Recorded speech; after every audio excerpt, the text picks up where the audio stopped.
Assalamualaikum warahmatullahi wabarakatuh. Saya Abdul Aziz, pendamping PKH Kecamatan Sausu, Kabupaten Parigi Motong, Provinsi Sulawesi Tengah. Kali ini kita akan membuat satu video masih dalam rangkaian pencegahan dan penanganan stunting di modul 2 sesi 1. Ikuti keseruannya di KPM PKH Kecamatan Sausu.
Dari saya, Assalamualaikum warahmatullahi wabarakatuh.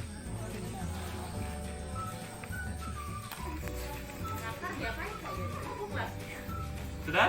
Sudah ditulis? Tulis.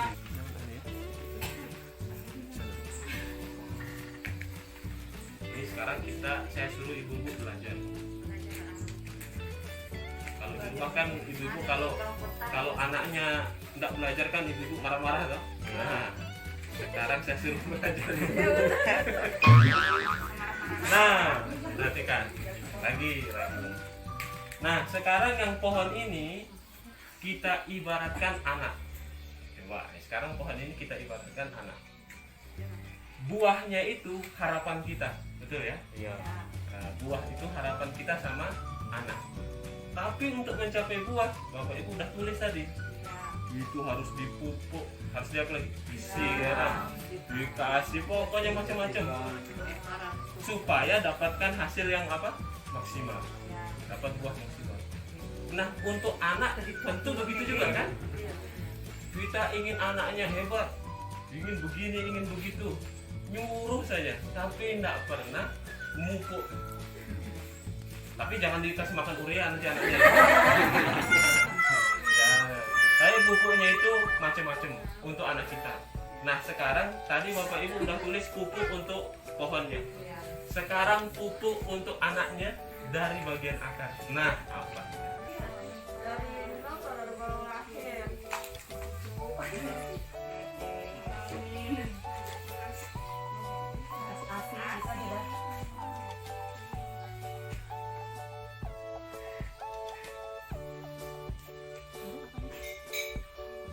Nah, sudah, ayo kumpul. Dikumpulkan.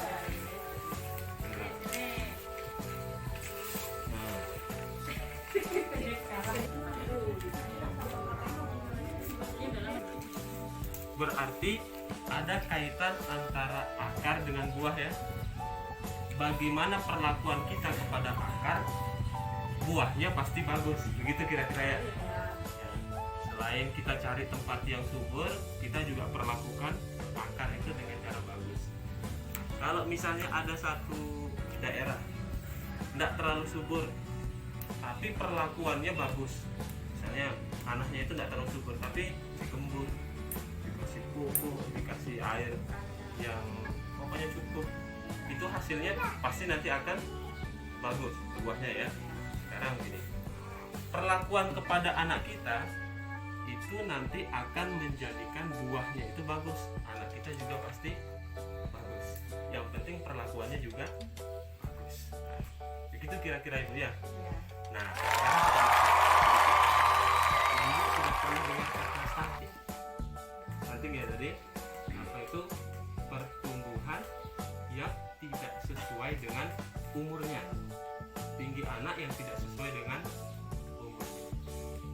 kita lihat begitu ya. Tapi di sini nggak ada ya, nggak ada ya. Nah yang kita bahas sekarang itu di sini. Kenapa perlu kita bahas? Bayangkan Bu ya, seandainya itu terjadi pada anak kita, ya, produktif sudah nggak produktif, kemudian belum lagi terkucilkan oleh orang, pokoknya macam-macam lah ya, macam. Jadi perlu perlakuan. Nah sebelum ke sana minta kita yel-yel, tahu yel-yel? Kayak tentara itu loh, wah, itu yel-yel. Linto. Masa? Angel belajar udah bisa lebih. Ingin anak sehat? Berikan gizi terbaik. Stunting? No. Are you ready? Yes. Nah, kita tangan dulu. Tidaknya pintar ternyata ya. Nah, sekarang saya bagi kelompok. Kelompok 1 itu nanti bicara ya, sebab-sebab stunting saat hamil itu apa, dari mulai hamil ya. Terus yang kedua, sebab stunting dari bayi sampai 6 bulan. Yang ketiga, sebab stunting dari 6 bulan sampai 6 tahun. Terus yang keempat, ini sebab stunting sebabnya karena lingkungan.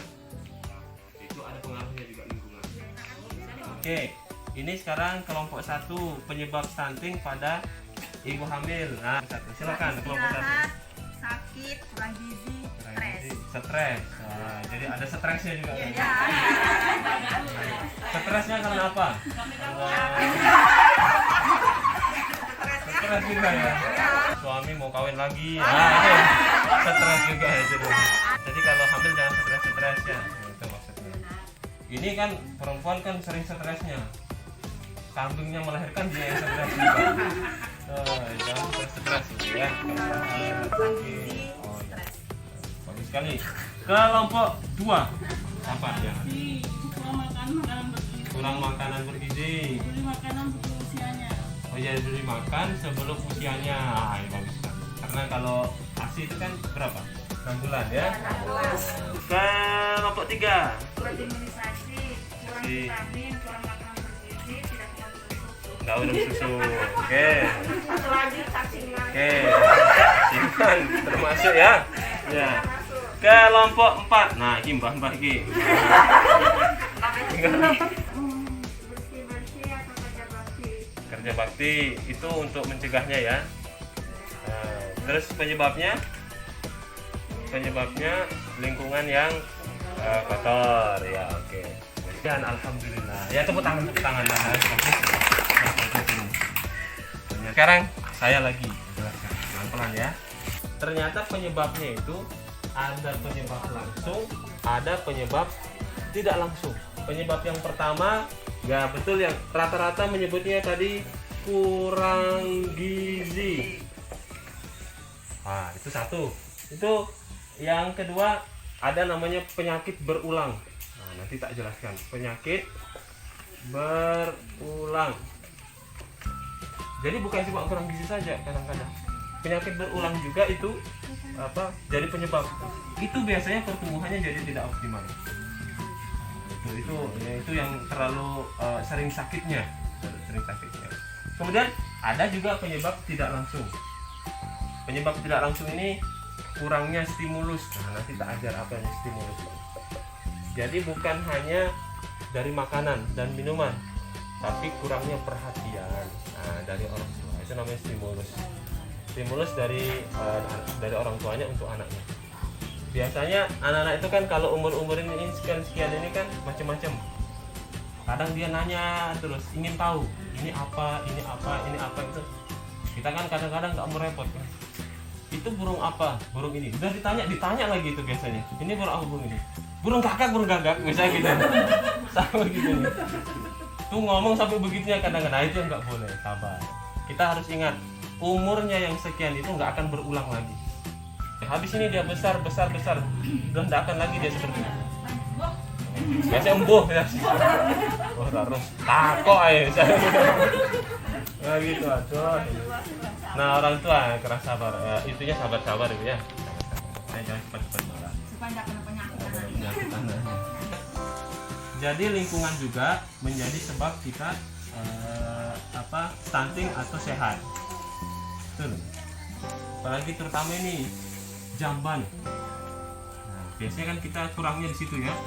Ada yang masih dari segi finansial masih belum punya, jadi jambannya masih kadang sama-sama dengan umum. Kalau punya jamban sendiri kadang-kadang tidak begitu diperhatikan kebersihannya, itu jamban.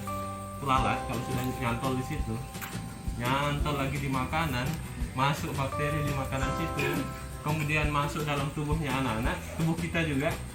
Itu bakteri yang di dalam situ itu yang menyerap semua gizi yang ada dalam.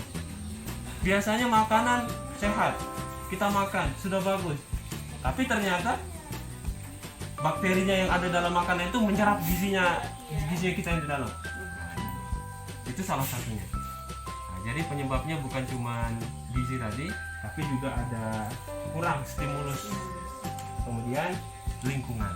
Jadi kasih bersih sebelum makan cuci tangan, minimal cuci tangan ya. Sekarang kalau ada anak yang seperti itu, nah ini namanya penanganannya. Nah ya, sikap kita kalau ada anak yang stunting, penanganannya gimana? Oke, boleh saya tanya ibu-ibu ya, kalau ada anak yang stunting, yang pertama, nah ayo, ibu perhatikan yang lebih, jangan malah dijauhi, itu jangan. Ya, yang jelas itu juga bagian dari anak-anak kita. Pokoknya anak-anak kita juga. Terus yang kedua, kalau ada anak yang seperti itu, cepat dilaporkan. Dilaporkan kepada sama saya boleh. Kemudian nanti saya akan lanjutkan laporannya itu di bidang kesehatan. Jangan lupa kan ada bantuan yang dikasih oleh PKH, saya berupa uang itu kan dikasih. Jadi maksimalkan bantuan itu untuk kebutuhan anak-anak kita juga.